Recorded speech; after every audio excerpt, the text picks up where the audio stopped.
4.5 tenths off to like 2.5 tenths. Like he was only just behind Carlos. He was really unfortunate. He was great, to be fair, today, Norris, and especially considering Ricciardo. I genuinely thought Ricciardo, he might be with a shout for podium this weekend, but just well off in qualifying. It's a new car for him. It's a new team, but I don't know. I thought this would be the one for him because he's so good around Monaco normally. It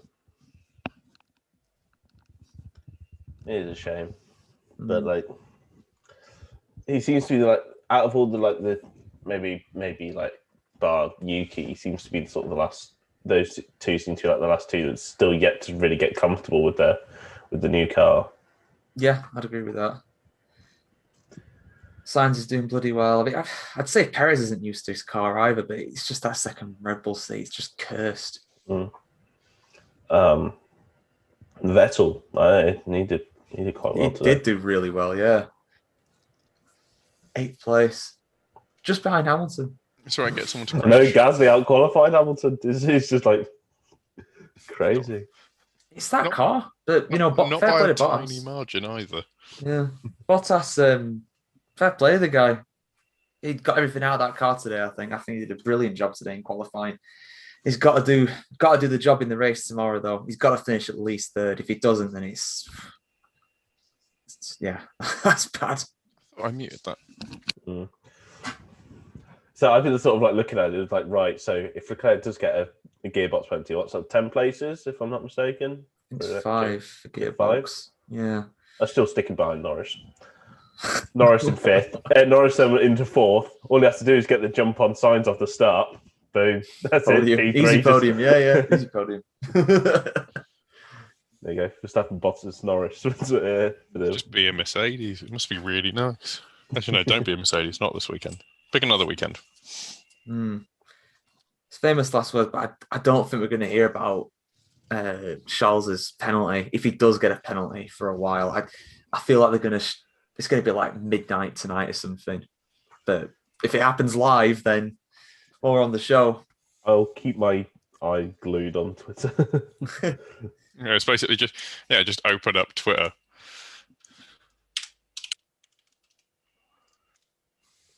On Twitter. Let's go. Just posting about this. Yes, I can't put the stream link in before the stream starts.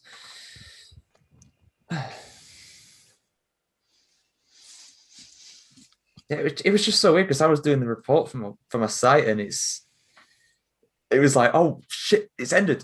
I thought I had like a minute left.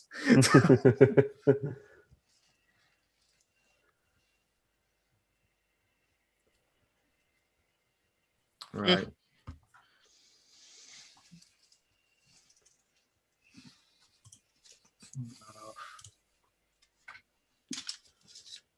Well, we can get going if you lads are ready. I was going to say, yeah, where's Steph? Oh, no, I don't think she's going to come on. Well, apparently Drive to Survive with Ferrari this weekend.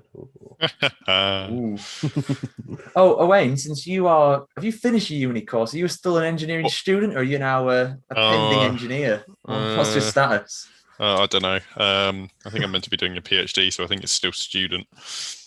What's the potential PhD going to be in? Oh my God. It's about this it's miniaturizing a coaster and then proving that it increases app usage, not app usage, but like the rate of data acquisition on how much fluid pensioners intake when they're in a care home, sort of thing.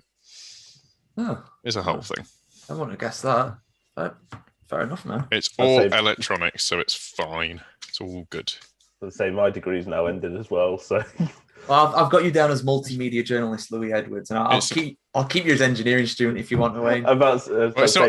Mine's not technically ended yet because it doesn't end until when doesn't it end? We'll say engineering student. 2nd of the 7th this year. Since from September you'll have to. I'm doing a teaching masters, so try and get around that one. I don't know. Wait, you're also teaching what? I'm doing a teaching masters. Why? You'd still be doing your journalism. Why would you want to teach? It's teaching English as a foreign language. It's not just teaching. Right. Anyway, Formula One. You ready? Hold on. Yeah. Go for it. Ready, Owain? Yep. Okie doke. A Ferrari in the wall to ensure pole position for the Monaco Grand Prix. Where have we seen this before? But this time, it doesn't seem to be nefarious. But we'll get into all that and more during the show today. Welcome back to the Grid Talk podcast, everybody. This is episode number 106, where we'll be analysing the qualifying for the 2021 Monaco Grand Prix. I'm your host, George Howson, and today I'm joined by engineering student Owain Medford. Hello. And multimedia journalist Louis Edwards. Hello. So, lads, people say that Monaco is better on Saturday than it is on Sunday. Qualifying is always the more eventful session, and there was so much drama in this one, Owain. And we've got a real surprise pole sitter. We thought it would be Red Bull or Mercedes, but no, it's a Ferrari. It's Charles Leclerc. He's on pole for his home race, but it was anything but simple. There's a lot of asterisks around this one. Yeah, it's kind of weird. It seems that, Ferrari is Monaco's sort of spiritual home somehow. Like, you see a lot of them there, and apparently they're quick for the first time this season. Obviously, like you say, it's going to be a bit sort of, it's sort of up in the air, I guess, as to whether they'll actually be able to take the pole. Although it doesn't seem too bad. If there is sort of gearbox damage or anything, that I'm kind of more worried about the chassis, really, because it was quite a hard hit. But it's odd that they're so far. They've been quick all weekend, and it's really odd that they pulled it out now. Maybe it's just the car sort of suits it, or the sort of drag you down force is something that they can just wind on a lot better than anyone else. But it's an uncharacteristic pole, but both of them are up there, so it's not just an amazing performance by Charles.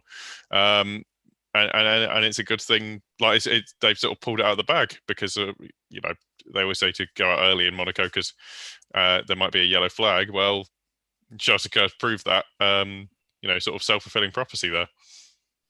Yeah, a red flag to bring the end of the session about a minute to go before the time was meant to expire. And yeah, it just came out of nowhere, really, as did Ferrari's pace, Lou. I mean, yes, they got first and second in FP2, I think it was. They've shown good pace all weekend, but that normally tapers off by qualifying. But this time, the Scuderia, they've been there. Charles Leclerc over 2 tenths ahead of Max Verstappen in first, and Carlos Sainz in fourth. It's, Ferrari's back. Yeah, it definitely would appear so. It was a great performance, both by Charles and Carlos Sainz today. And I think Ferrari, they might have known, because I know there was a lot of talk on Thursday. We're going to free practice. They were like, in the press conference, like, we're not expected to be very quick today. And they were on this sort of very much of a line of, sort of downplay our chances. And, they came out on Thursday. They were very quick. Their race pace and long runs were also very fast. This morning, they were still pretty quick. And then they've absolutely surprised us all to claim pole and fourth. I don't know where we sort of expected this to come out from. I definitely didn't expect. I thought it'd be a Red Bull sort of like washover. This is sort of Max's. I thought this is Max's time. It's going to be his time to get on pole finally after so many years of, well, it's not bad luck, but just sort of like unfortunate little errors which have cost him. But no, fair play to Ferrari. Yeah, Ferrari's shown incredible pace. The bit, like Owain said, it's it's up in the air whether Leclerc will start on pole. He did set the fastest time. Yes, he did crash, which brought out the red flags. There'll be some conspiracy theorists out there. And people know that I'm one of them. I believe in a lot of the conspiracy theories around Ferrari, but it was a genuine mistake. He put it in the wall. It's unfortunate. And in his post-qualifying interview as well, he did seem genuinely worried. He wasn't properly celebrating. He was like, yeah, this could be a problem. This could be a penalty. It could be a gearbox penalty, which if that happened, it'd be 5 places back and he's starting 6th. And I really hope it doesn't happen because, I want to see Charles Leclerc win. I want to see another constructor win. I don't think we'd see Ferrari win this year, but they've got a real shot as long as he starts in first place. But yeah, so we'll move on from there. Max Verstappen was the favourite going into this one for pole position and the winner, Wayne. At least he was in my book anyway. Second place, normally he'd be disappointed with that because that'd normally mean that Sir Lewis Hamilton would be first. But I think given where Hamilton's qualified, he'll be happy with second place. Yeah, he needs to make up the deficit in the championship to Hamilton. It's about 14 points, and you were kind of expecting going into the weekend, even with sort of Mercedes not being maybe on such good form around this kind of circuit, with the way their car is. But the fact that that Red Bull have managed to sort of get up into second place, and I would say from the looks of things, I imagine it will be a pole position. That Max Verstappen is in sort of prime position, really, to actually go and take a win and just sort of eat into Lewis Hamilton's championship lead, particularly when he's starting in seventh. It's hard to overtake, and the Mercedes is not great in dirty air, and it could be even worse at Monaco when it's one of the longest on the grid. It sort of seems like Lewis Hamilton has a lot of things stacked against him. Now, Valtteri Bottas is in third, but I'm not sure, given what we've seen of him this season, how much he'll be able to challenge and maybe put Red Bull on the back foot there. Yeah, Red Bull qualifying in second with Max Verstappen. He will, in a way, he could be disappointed, but at the same time, he's a lot far ahead of Hamilton. It's unlikely that Hamilton will be able to make anywhere near enough ground to catch Verstappen during the race. What's in Verstappen's favour, though, Louis, is that he is good off the starts. He beat Hamilton off the start in Spain. He could do the same to Charles Leclerc, even if he doesn't start from pole position tomorrow. And obviously, Verstappen, I think it was Verstappen and Bottas, they were both looking extremely quick before the red flags came out. So there is potential that Red Bull and Verstappen could out-strategize Ferrari and get the win on track. Well, it's not exactly new that Ferrari would mess up a strategy and lose a race now, is it? No, Verstappen's very quick off the line, not afraid to get his elbows out. I think everyone knows that, Verstappen's a kind of sort of like, he'll always go for it, and I think he'll definitely look for an opportunity at whether it's up the inside or outside of Sainte Devote. He will definitely go for it because he knows that this is a great chance for a victory, great chance with Lewis down in seventh to really close that gap in the World Championship, especially after what was for Red Bull a pretty bad race in Spain. Getting completely sort of out-strategized by Mercedes. But this is huge for Verstappen, and with him looking fairly quick, he's got Bottas behind him that does also look quick, so he'll have to be careful. But I think the race is definitely in Max's hands. While the Ferraris are looking quick, all it takes is sort of one mistake from Ferrari, and Max is going to be on him. Exactly like the great Murray Walker used to say about Michael Schumacher: never ever give him half a chance because he'll be like a ferret up a drain pipe, whatever that means. But I've counted many ferrets in my life. Not many drain pipes, at least. I've not watched many either, but you could imagine the mental image of that anyway. But there could well be a spanner in the works for Verstappen tomorrow, Owain, but it's not in the form of Hamilton. It's in the form of Valtteri Bottas, who qualified third. We've criticised Bottas a lot. He's well off his teammate. He's slowing. He's decent in qualifying, but he's not there in the race.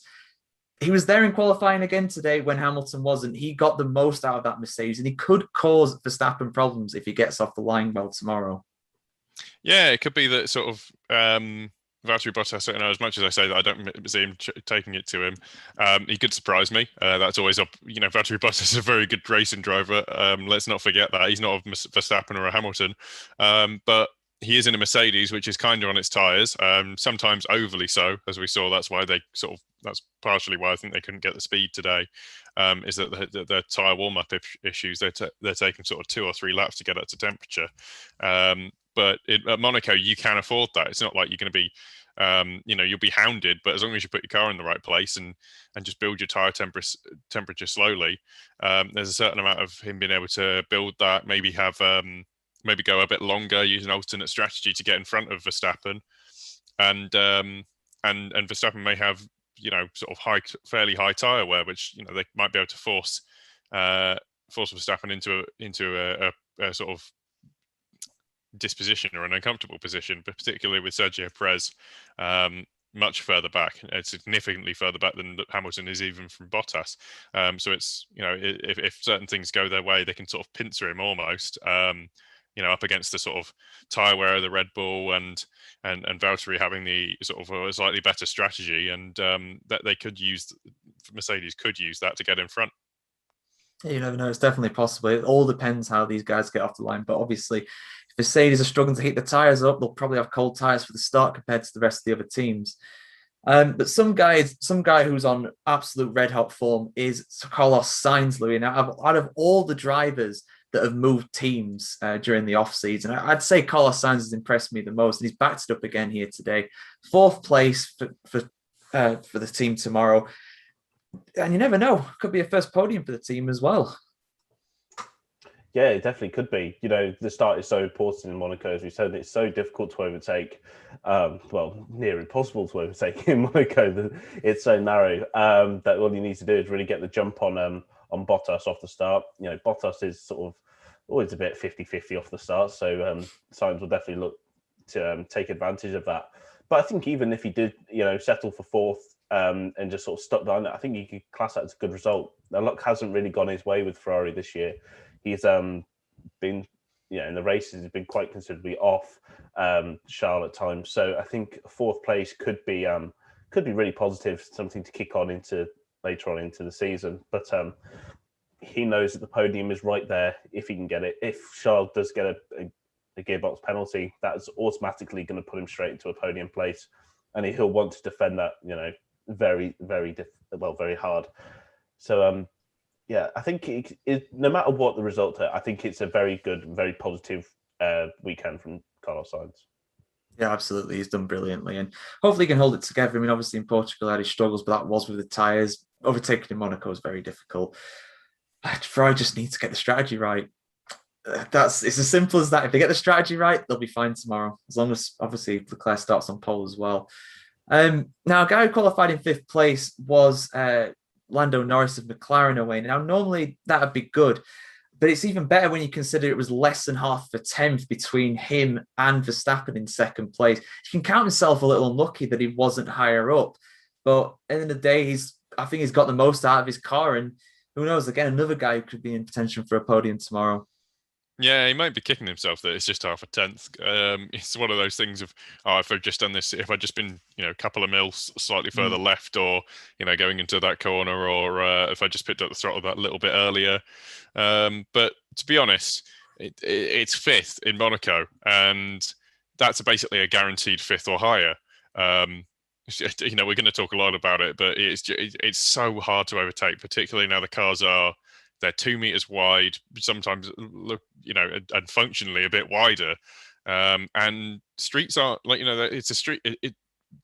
It bears sort of repeating that it's a street circuit, and it's the narrowest and smallest and hardest to drive on the calendar. This isn't a Sochi or an Albert Park or even a Singapore, where there are sort of fairly good opportunities to overtake. This is a tight, twisty sort of, it's like cycling, and it's like trying to take a penny farthing around your front living room. It's very, very difficult, and I think Lando Norris has put it in a really, really good position and made himself very, very hard to overtake there.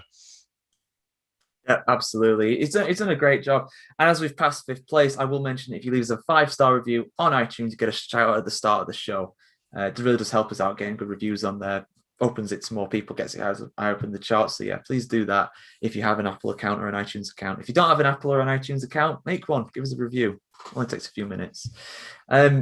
So next up, we have Pierre Gasly, Louis. And AlphaTauri, they have a fast car. We've seen this, but they've really struggled of late. They've really struggled to get good results. Gasly getting the odd point here and there, and that has been a stretch at that. But at the end of the day, he's qualified ahead of the championship leader, and on merit, he's been brilliant today. 6th place is an amazing result. Yeah, honestly, I was delighted for Pierre Gasly and for AlphaTauri for this result. It is a mega result, and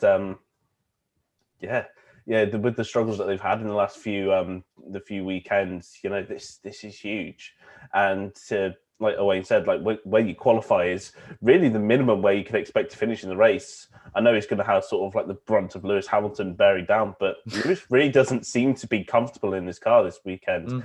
And I think it's going to be really difficult it is really difficult to overtake anyway, but it's going to be difficult for Hamilton to find a way past. And I think Gasly, we've seen his performance just come on leaps and bounds. I think this is just another massive boost in his confidence sort of going forward, and hopefully we'll see brighter things in the future. Absolutely, yeah, absolutely. Next up, we have Sir Lewis Hamilton, 7th place in qualifying. It just seems weird. Like, normally we've talked about him, said he's one of the best ever, he's great, he's probably going to win the race tomorrow and all that. But no, we mentioned him down here because he's in 7th place. And at the end of the day, he wasn't unlucky. He was just genuinely slow, Wayne. He doesn't seem, like Lewis said, he doesn't seem comfortable in the car. And tomorrow he's going to have Sebastian Vettel behind him. How much would Sebastian Vettel like to beat Hamilton at Monaco? And Sergio Perez as well, who's in a very fast Red Bull. So he qualified 7th, but there is a lot of pressure from behind too. Yeah, it's one of those things he's going to have to watch out because he's now in the melee sort of zone where, someone might throw it up the inside at Sandoval on the first lap, or, people get brave through sort of some of the, through the hairpin or into the chicane, and he won't be especially quick because he's not, he'll be sitting in traffic unless something amazing happens. He'll be sitting in traffic within the whole race. And he's half a second off his teammate. There was, a lock up into Raskas to actually put him there. He lost a whole chunk of time, and it's very weird to see Lewis Hamilton not be able to at the death pull it out. Maybe he would have done. But I don't think the sector times were amazing, and he's going to have to watch himself because he's around drivers who know what they're doing. Pierre Gasly is now sort of good enough that he's not gonna sort of, I don't know, basically brake check him or anything like that. Sebastian Vettel and Sergio Perez aren't going to go running into him. But he's still in that area where it could just all fall apart if they get it wrong. Although then again, he's also high enough up that he could maybe do an alternate strategy and pull it out of the bag. I would not put it past him. It's not been his most successful track, as good as Lewis Hamilton is. But I think he's going to have to watch himself. Yeah, I agree. I can honestly see him taking it really cautiously into turn 1 because he just doesn't want to have a crash. He wants to finish the race. Every point counts. Even if he does finish 7th, that's like 6 points, I think, off the top of my head for him. Those could be vital come the end of the season. But yeah, we'll see what happens with Hamilton. For the first time, I mean, I'm not saying he's had it easy or anything because he hasn't, but the first time this season, he's properly under pressure. Let's see how he handles it. It's going to be very interesting tomorrow, the race with that. But 8th place, Louis, is Sebastian Vettel. He keeps up his qualifying record in Monaco, keeps qualifying inside the top 10. He's beat Lance Stroll properly as well, again in qualifying. And I wouldn't put it past him to do it again in the race tomorrow. I think he could get his first points of the season tomorrow. No, it was a very impressive performance from Sebastian Vettel. I don't think many of us would have expected this type of performance in Vettel, but it's, people seem to forget that he is a great driver. Apart from all the spins and all the sort of the little things that go on, he is still a remarkable driver. And again, he's shown that in a car that probably shouldn't be in the top 10, he's managed to stick it in 8th, just behind Lewis Hamilton. He's put himself in a great place for points. He's someone who's incredibly experienced around this track. He knows where to push, where to take it easy. And just hopefully that Aston Martin underneath him will be able to guide him home to some points because, I think he really deserves it. And, this move to Aston Martin was meant to be a new start. It was a fresh start away from Ferrari. And it's not really kicked in until now. But hopefully Vettel will have a good, clean race. No spins, no nothing tomorrow and come home with some points. Hopefully, yeah, hopefully. And most people have been saying it had taken 5 races or so to get into the swing of thing at Aston Martin. This is race 5, so fair play to the guy. He's beaten Lance Stroll so far this week, and hopefully he keeps it up. We want to see that. It's not nice seeing Vettel doing as bad as what he is. We do laugh and we do take to the mick out of him and stuff, but it's not nice to see at the end of the day. We want to see people do well. But somebody who's not doing well at the moment, Owain, is Sergio Perez. Again, not there in qualifying, really. 9th place. I mean, maybe he would have done a better lap if he got a second one in. We don't know. But everybody gets the same amount of time. Everybody gets pretty much the same opportunity, and he's down there in qualifying again. Yeah, he seemed to be like, well, looking at the sort of the Q1 and Q2 times, that he's about half a second away, and then it's a full second by the time you get to Q3. So maybe that's the Verstappen effect. And I admit that Perez did have an amazingly put together lap, and to be honest, with the way the car has to be at Monaco, Martin Brundle said it. You need it to be a bit pointy. You need it to be a little on the nose, and Verstappen loves that. He's come a cropper of it a couple of times before, just clipping the barriers out of the swimming pool. But, he put together a great lap. Verstappen put together a great lap, and unfortunately, Perez didn't. Maybe he just isn't clicking with the way that the Red Bull has to be in very high downforce trim. He could do an alternate strategy. That's the sort of the genius of Sergio Perez, is that he can just sit there on a set of tires, and it's a one stop anyway. But he could sit there on a set of tires and really make them work for a very, very long period of time, and maybe try an overcut or something like that. That's the only thing that's the only thing I can see them using to get him further forwards, because right now he's leaving. Admittedly, it's not that bad this weekend, but right now he's leaving Max Verstappen a little bit exposed. Yeah, exactly. I mean, obviously, there's only one Mercedes up there as well, but this was his chance, Sergio Perez, to get up there as well, and he's not took it, unfortunately. You never know; he could pull something out. Perez is amazing at saving tires. He's had a podium in Monaco before 2016, I believe it was. So he is good around the track, but it's just difficult for him. It's a new car, a new team. I think it's a very difficult car to drive as well. I think Verstappen, it's just set up for Verstappen, and he can drive anything. He's just that special of a talent, and everybody else looks relatively poor by comparison because of it. But we'll move on. So 10th place, Louis, was Antonio Giovinazzi in the Alfa Romeo. Alfa Romeo looking better this weekend for sure, just like the engine supplier Ferrari have been. And yeah, this could well be their first points of the season tomorrow. Yeah, it's great. I think most of us wouldn't have expected Alfa Romeo to be that high up, and you can't even say that he lucked out and quicker than the likes of Ricciardo, because Ricciardo wasn't quick today. Giovinazzi was really on it in Q2 and very deservingly put his car into Q3.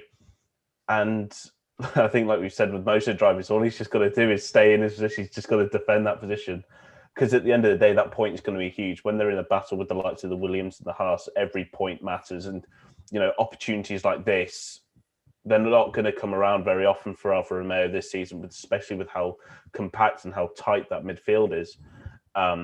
So this is big. This is huge for Alfa Romeo. And, Antonio's, he's come on as a driver. He's been getting better. I think a lot of us have questioned why he possibly was still on for this season, but he's starting to show it, and I think today was a definite example of that.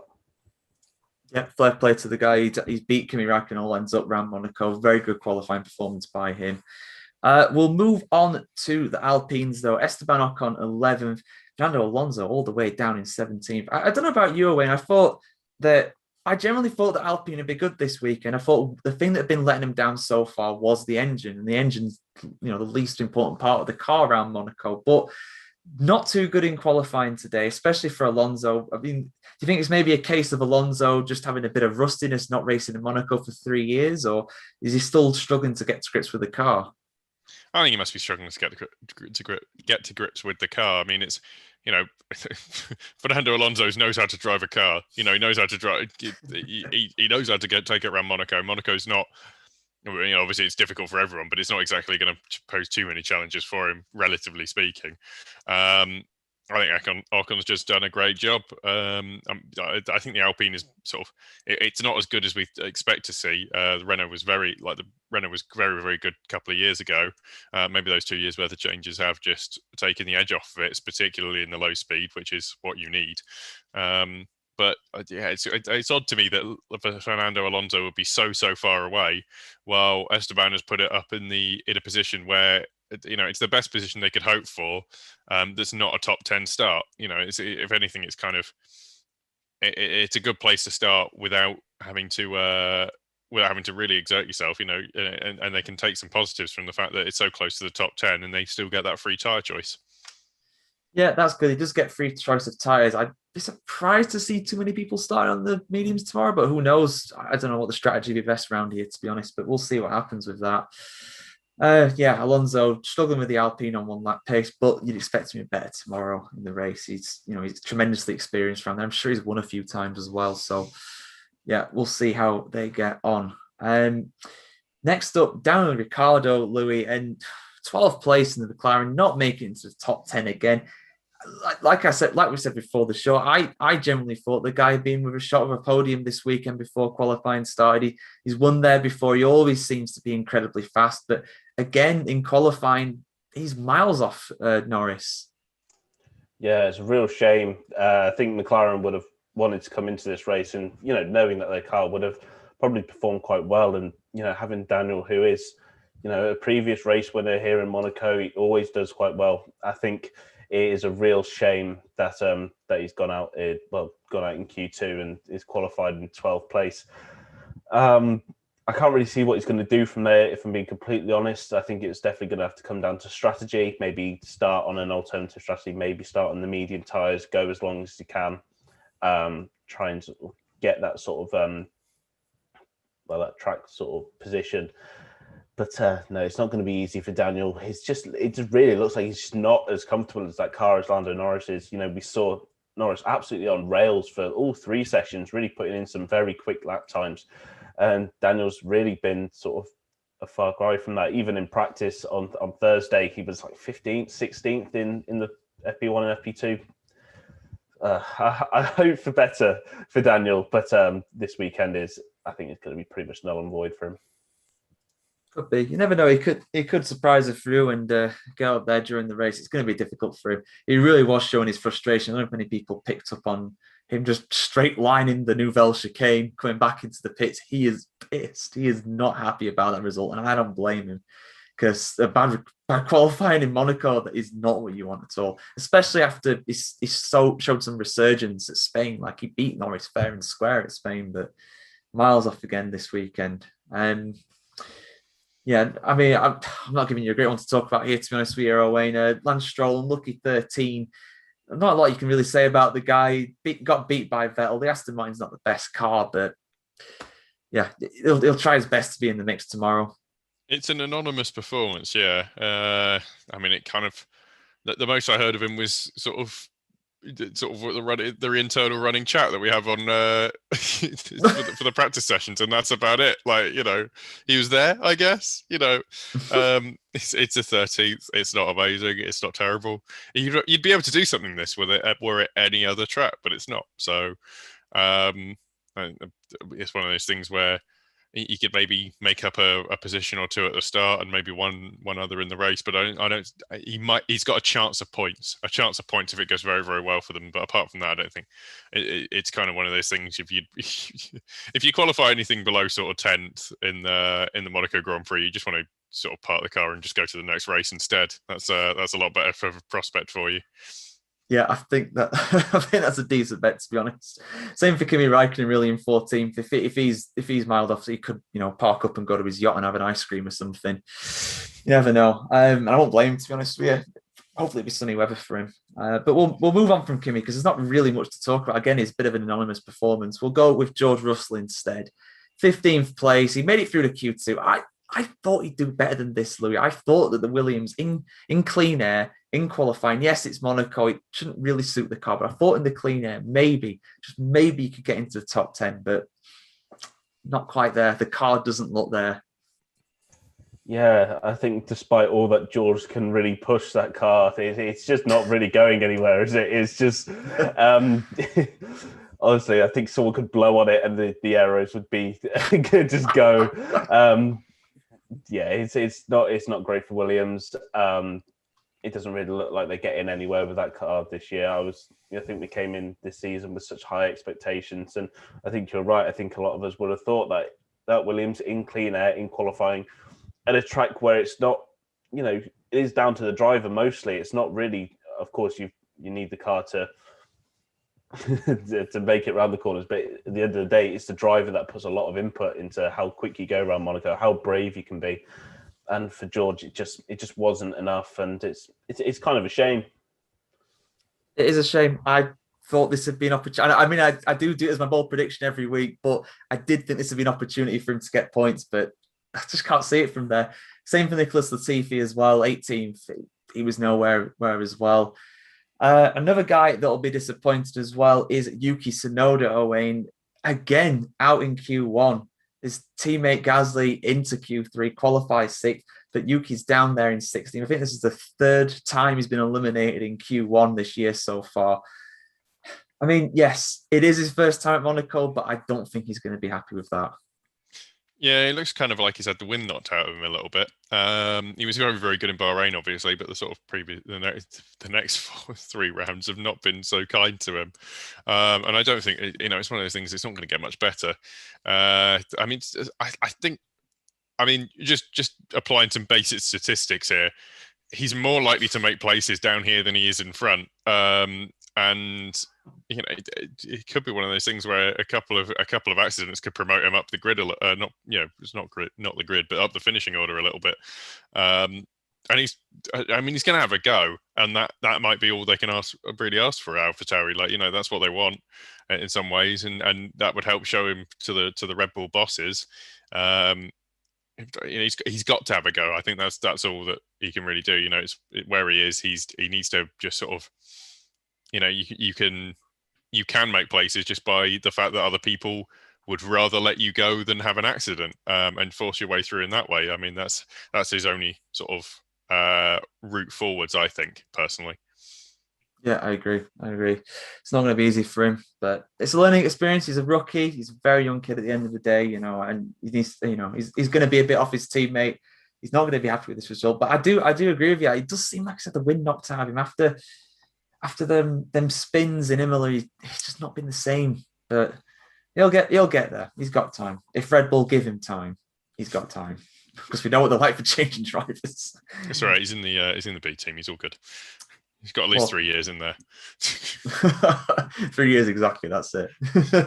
That's the cut-off point. Only get 1.5 if you're in the A team. Yeah, if you're Gasly, you get half a year. But yeah, so Alonso 17th, Latifi 18th, and the Haas cars, unsurprisingly, at the back of the grid. Voldemort in 19th. He out-qualified his teammate, but that's only because his teammate didn't participate in qualifying. Mick Schumacher having a crash in FP3, and the Haas guys couldn't get out there to repair the car in time. But I think Haas's only real hope of points tomorrow, Louis, is to take the Ranganathan line into turn 1 and just completely miss it. That is the only hope they've got of getting into the top 10 at any point during the race, really. Oh no, it's gonna. Honestly, I'll be. I know we all quite like Mick Schumacher, but honestly, I can't see him finishing the race tomorrow. He's had a howler of a weekend. He is just the amount of times he's either got into the wall or just had a genuinely awful sort of session. It's been kind of heartbreaking to watch, but I can't see the race going in their favour. But see the mobile Russian sort of see if he can. Mobile's generous. No. the snail Russian. See if he how he'll get out the way of the leaders come lap 4 or 5. It'd be interesting to see. Or I was thinking like 2.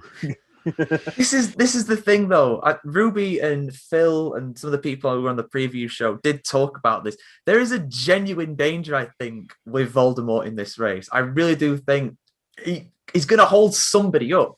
He's going to be like Delarda has been in the F2. He's going to get lapped by the field. So he's going to hold somebody up at some point. And if you he holds everyone up equally, it's all good. He won't, though. He won't. It all depends on which part of the track. Like, if you catch him in the final sector, you're basically screwed. Like, he's not going to get out of the way. Like, what's he got to lose? Like, you basically have to come to a standstill as well to let people through. I saw that in some of the go through Le Rascasse and things like that, and you're like, that AlphaTauri is on a hell of a lap, and there is a Red Bull in front of it, and then it only just go out of the way, and you think if it's if it's car number 9 just having to get out of the way, I don't think he will.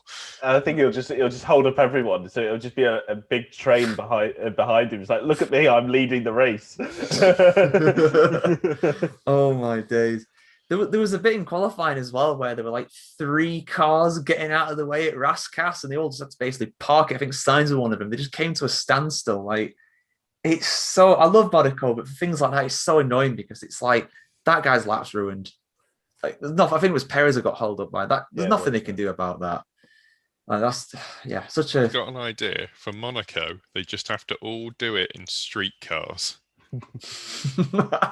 like very, very small ones, or like a bumper car or something like that. Race.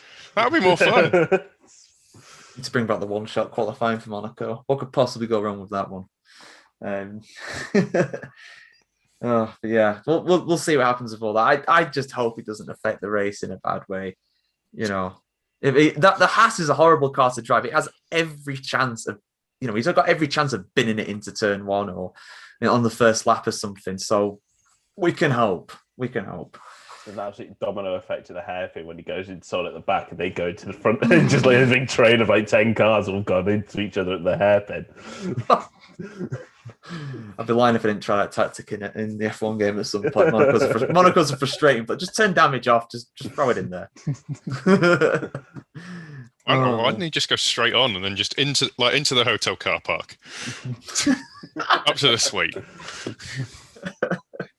I mean, I've seen buses. I've been to Monaco once. I've seen buses go around, like full-size buses go around the hairpin. I think that'd be easy to drive in the Haas, to be honest with you. But they've got tow. You can proper get a bus to turn. Mate, it's impressive still though. Like it's a lot. It's a big old bus. Like it's a long single decker one.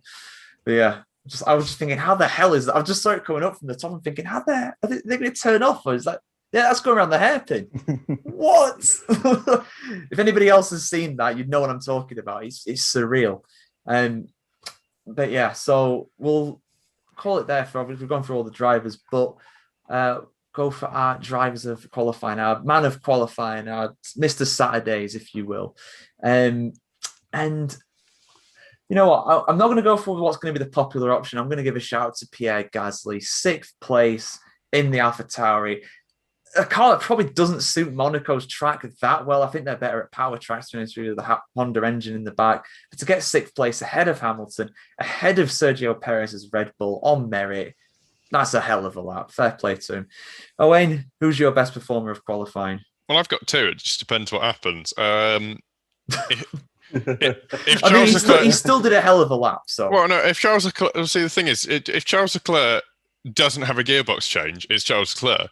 But assuming he does, because I don't think there's any way you can get out of that without a gearbox change. That hit pretty hard. But yeah, no, it's got to be Gio, to be honest. Antonio Giovinazzi. That was like, to get into Q3. That's genuinely like very, very good. He's ahead of Ricciardo. He's ahead of Stroll. He's ahead of even like Tsunoda, Alonso. So many people. Even Russell. Russell's the kind of person that even just hooking it all up, he could have got it into a Q2 or a Q3. Into Q3. But Gio's the one who's managed it, which I'm glad to see. Yeah, absolutely. Yeah, he's done a really good job. Like we said, he's taken a lot of flack, rightfully so, but he's done a really good job today to get into Q3. And I hope he gets Alfa Romeo's first points of the season tomorrow, because those will be massive for them. The 3 teams down there, the Haas, the Williams, and the Alfa Romeo, none of them have points. Any points they get this season are huge for the championship positions come the end of the season.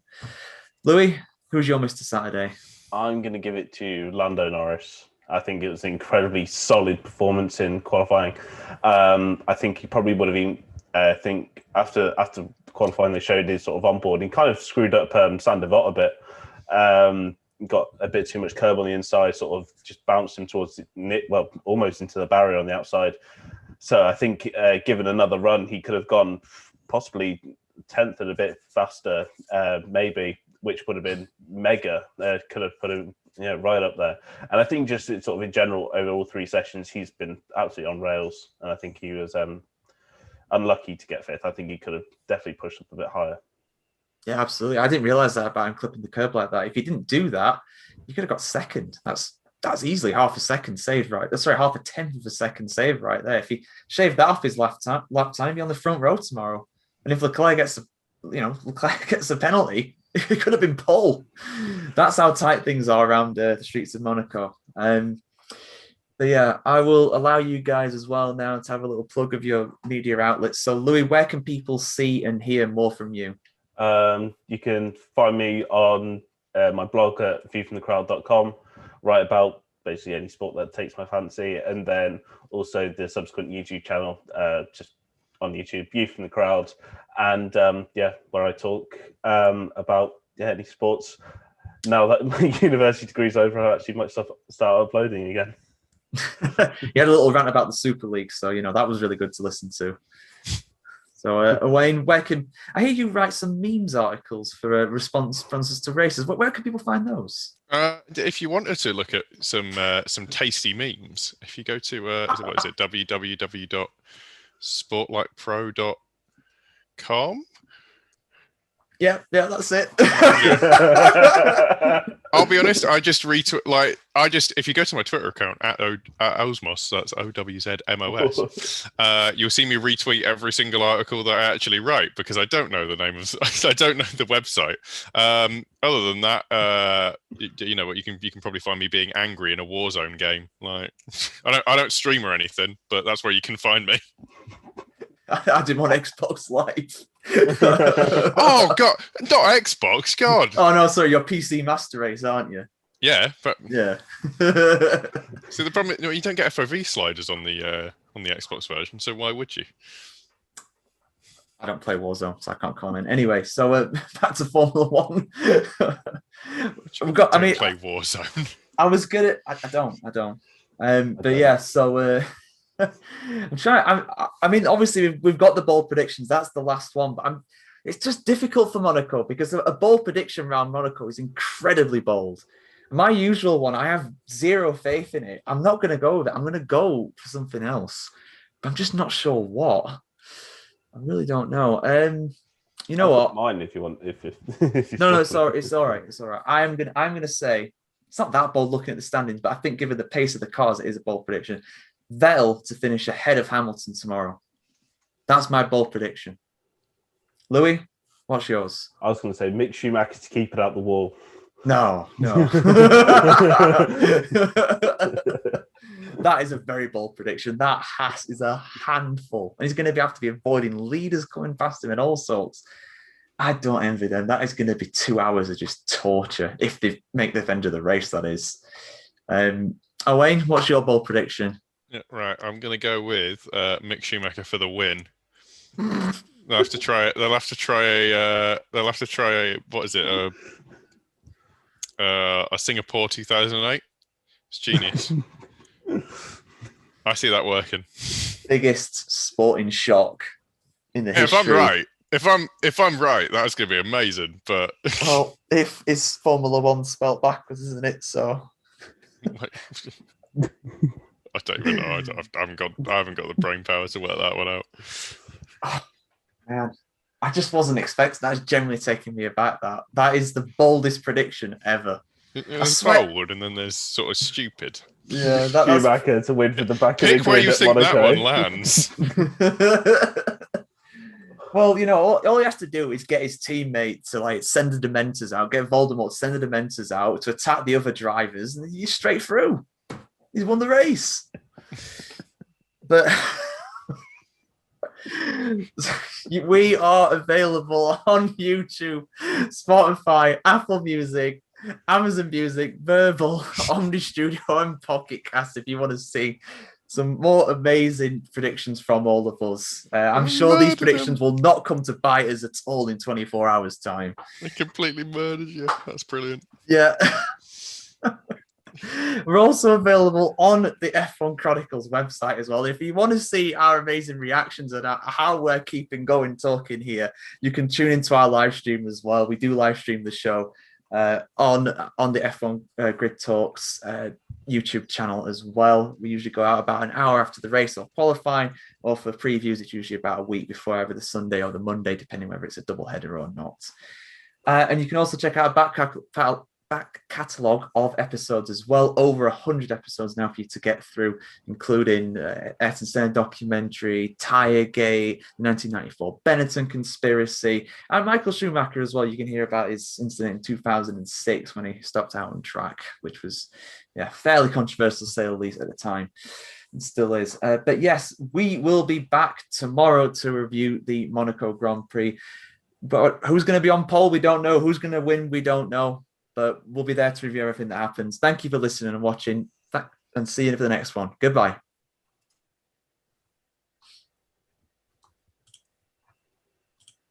Oh, man.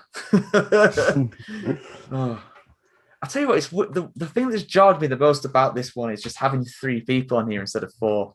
It's weird. It's very rare we have this. I think most of the time it's just me. It always seemed to be every qualifying show just seemed to be me, Ruby, and Owain. There's usually someone else, though, like Tom or someone like that, usually joins on. Yeah, have we got any comments on the live stream? Let's see. We got a comment from Josh Revel last time we did a show, which took me aback. Bloody hell. Yeah.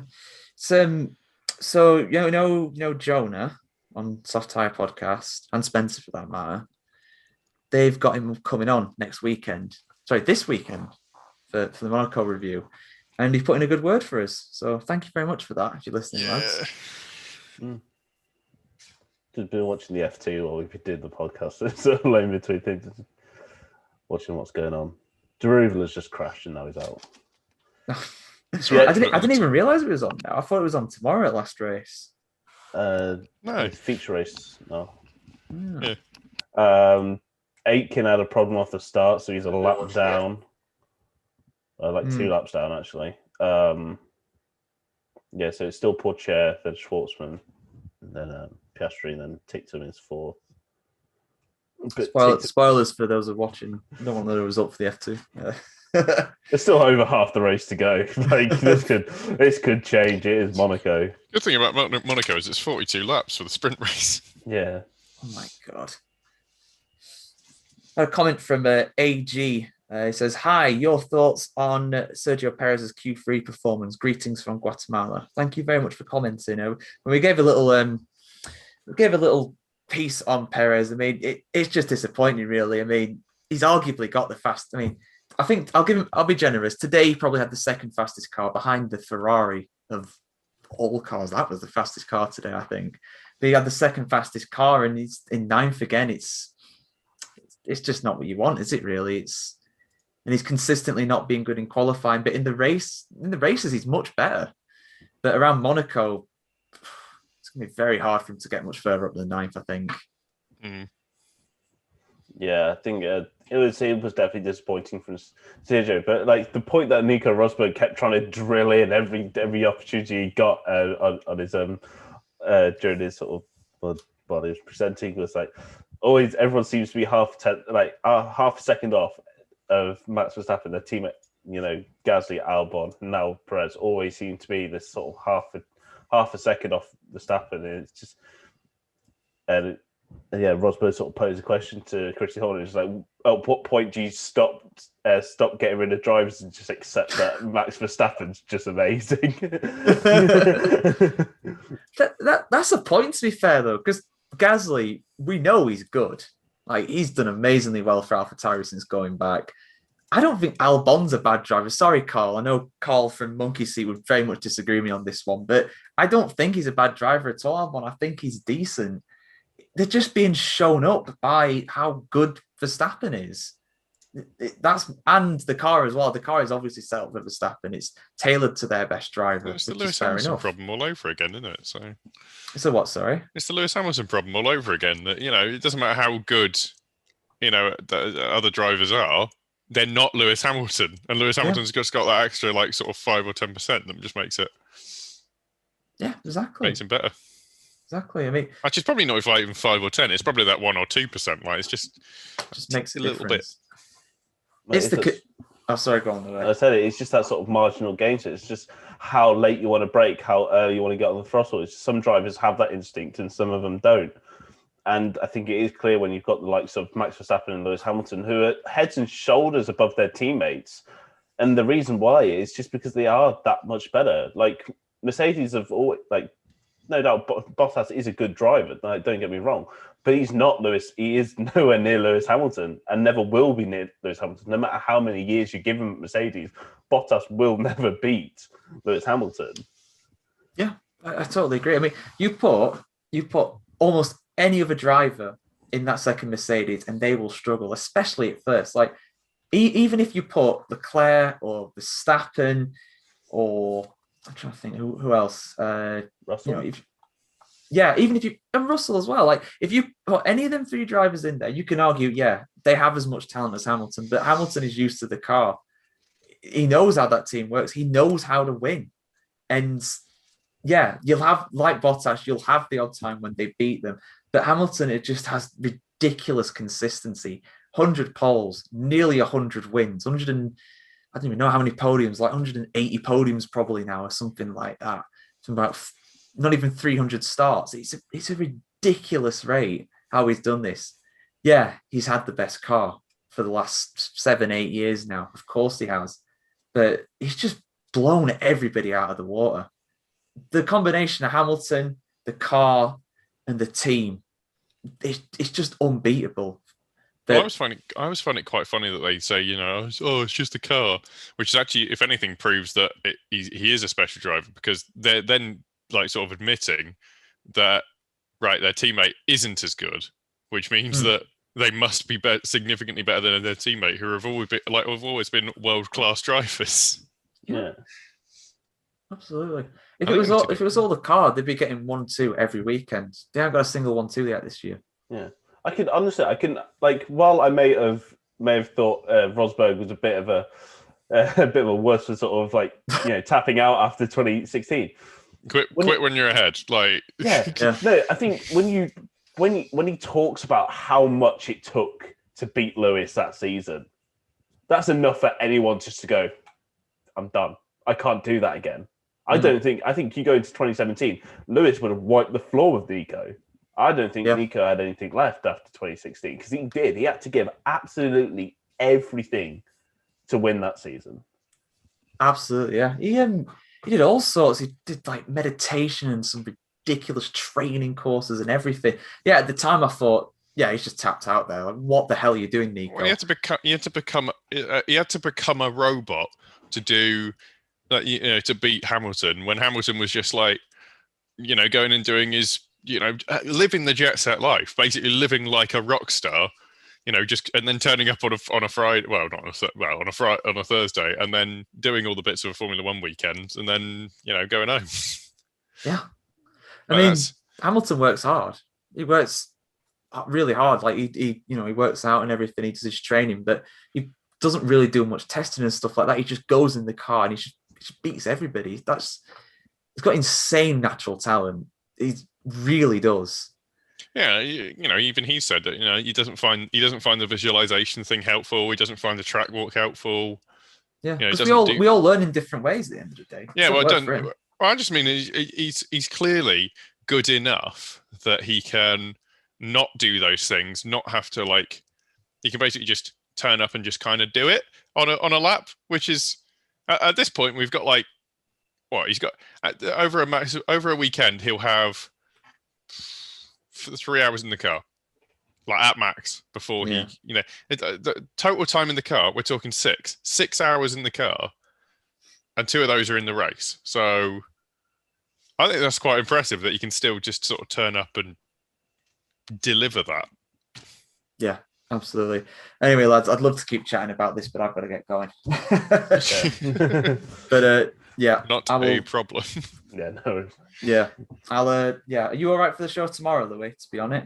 Yeah, I'm safe. All good, mate. Well, hopefully we get a good race tomorrow. Thank you for everybody who's listening on the live stream as well. Thanks for tuning in. Right. See you later, lads.